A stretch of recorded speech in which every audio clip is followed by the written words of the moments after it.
or not you plan to focus on strengths, or just go ahead and keep a balance of your SWOT analysis.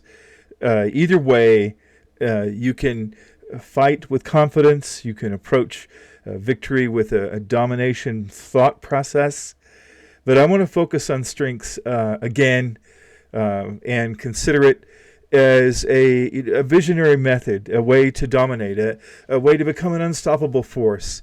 You want to win with pure chest strength, perhaps, or you want to unleash the power of strengths against the strength of your opponent, or make sure that you know where your opponent is strong and where your opponent is weak because you recognize strength. You want to maybe have an unbreakable defense or have masterful positioning. So let's see what we can do in terms of thinking of just focusing on strengths for this game. Let's open with King's Pawn up 2, and then see how the opponent responds. Mirror it. And I'm going to put this pawn up so that this bishop doesn't come down and take my knight. He moved this pawn up. Nothing extra special. Going to move this up before I move my knight. I don't want his knight taking up residence on that square. It's my square. This is a free pawn right now. Yeah, he didn't leave it there. I'm going to go here and threaten this pawn, perhaps, except he moved his queen. So he moved his king. I'm going to go here, and I may go ahead and see. He has moved his queen here, which would allow him to move forward and threaten that, but it really wouldn't accomplish anything unless I went there and threatened his... that really wouldn't work because this get his knight there as well. There's too many ways that he can move something onto where that pawn is for me to threaten his queen and the rook at the same time. So this ain't going to work. I could just take this free pawn, or I could move my knight there. What else could I do? I could take his knight. I could castle while I think about it. I'm going to go ahead and take his pawn. And he's going to, and then he's going to have to, he didn't move his rook. He moved his bishop down there. And now he did move his rook. Now, I can go and take this for free. I could probably sacrifice my knight and get his rook. And I already am in one piece ahead, so that might not be a bad plan.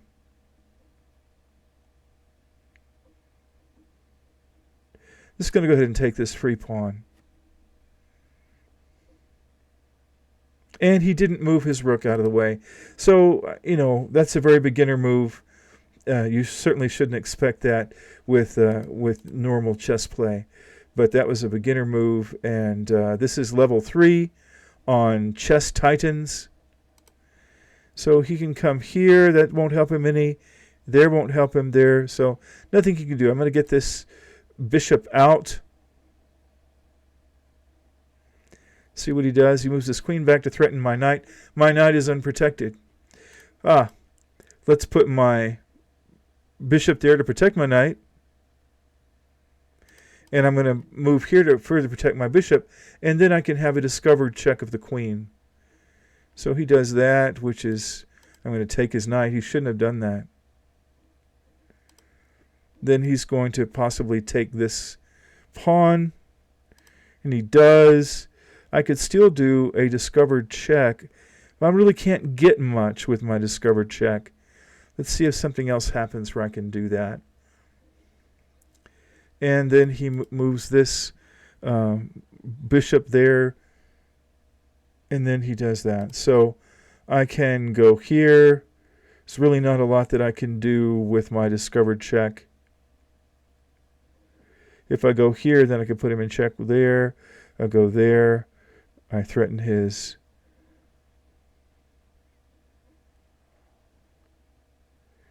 So, it's kind of a long shot, but if I move my queen up here and threaten his king, he might move his queen, where I could fork both of them, because I'm thinking of strengths.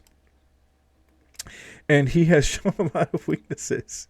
So I'm going to go ahead and threaten his king and see what he does. And he does move there.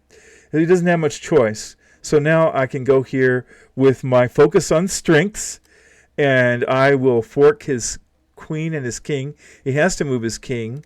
Of course, it might be a checkmate situation if I play my cards a little bit right.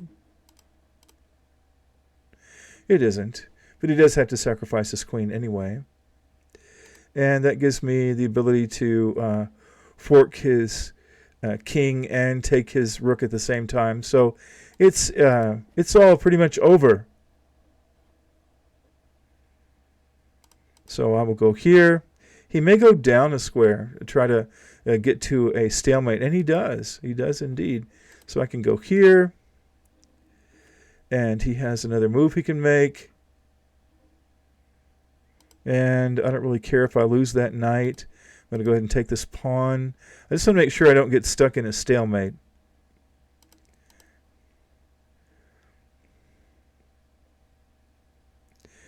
And now he has decided not to take my knight. There we go. That was kind of a long, drawn-out checkmate.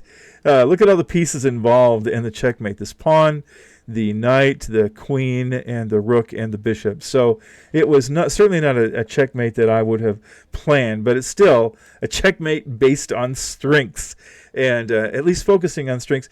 Obviously you don't give up and quit thinking about weaknesses and opportunities and threats along with strengths. But I just thought it would be a great way to focus and train your mind to notice the strengths of your opponents and your own strengths. Thank you for watching.